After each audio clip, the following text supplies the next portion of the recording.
parce que nous sommes en train de parler de Kipushi. Alors Kipushi n'est pas devenu aujourd'hui ville, mais Kasumbalesa est devenu ville. Alors, vous avez trouvé qu'il y a de l'injustice dans ça? Oui, hein, bon, dire qu'il y a de l'injustice, moi je pense qu'il y a juste une volonté politique. Il n'y a pas de volonté politique de mettre en exécution la loi portant les statuts de Kipushi en tant que ville. C'est juste une volonté politique, mais aussi je pense que peut-être quelque part nos représentants ne savent pas porter la voix de Kipushi.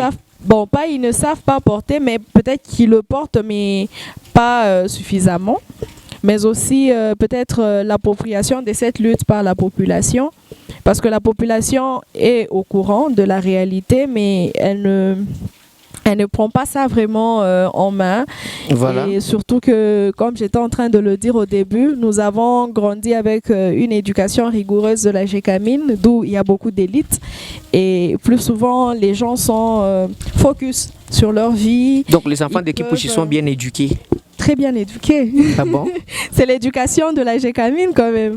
De best, nous allons vérifier ça. Oui, il faut vérifier. Nous avons vu même quand on nous a reçus par les agents de Monsieur Adélard. Oui. Donc ils étaient cool, ils étaient accueillants. Oui. Donc on nous a reçus chez Golden, c'est Golden Lodja. Golden Lodja. Voilà, nous félicitons les cadres, nous les félicitons, les cadres est joli. Oui. Voilà, alors donc ça montre que les enfants de Kipushi sont bien éduqués. Les enfants de Kipushi sont très bien éduqués, très bien instruits. Et c'est pour ça que vous dites que Kipushi donc est prêt à devenir ville. Pas seulement pour ça. Kipushi a des élites.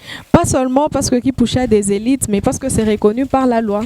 Voilà. La 013/20 du 13 juin 2013 qui confère à Kipushi les statuts de ville. Donc ce n'est même pas une négociation, c'est un droit.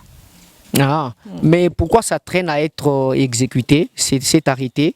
Alors, il y a une main noire, selon vous, parce que vous avez évoqué ça en début de l'émission. Il y a une main noire. Oui, il y a une main noire, au-delà aussi de la volonté politique de certaines autorités, mais aussi il y a qu'est-ce que j'allais dire? Au-delà de la main noire, il y a aussi la lourdeur dans l'administration de notre pays, comme vous le savez. Voilà. Et Kipushi n'est pas seul dans ce problème. D'être victime. Il y a plusieurs entités qui réclament, mais au moins Kipushi a une fille ou des fils qui se lèvent pour en parler. Donc, c'est justifié par la lourdeur administrative. Mais aussi, nous avons quand même constaté que le chef de l'État, son Excellence Félix-Antoine Tshisekedi Tshilombo, a manifesté une volonté à faire un pas pour que Kipushi soit une ville. Nous l'avons constaté par l'exécution du PDL 145 territoires, qui vise à désengorger un peu certains territoires, mais aussi à développer d'autres entités. C'est comme ça que vous allez constater qu'ici à Kipushi, le bureau du territoire a été déplacé vers Lumata.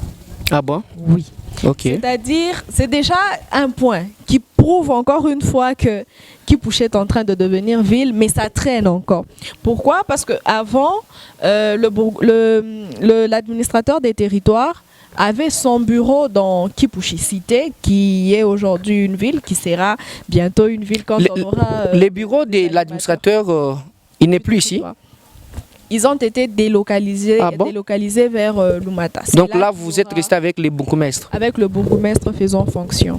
Ah, ok. Oui.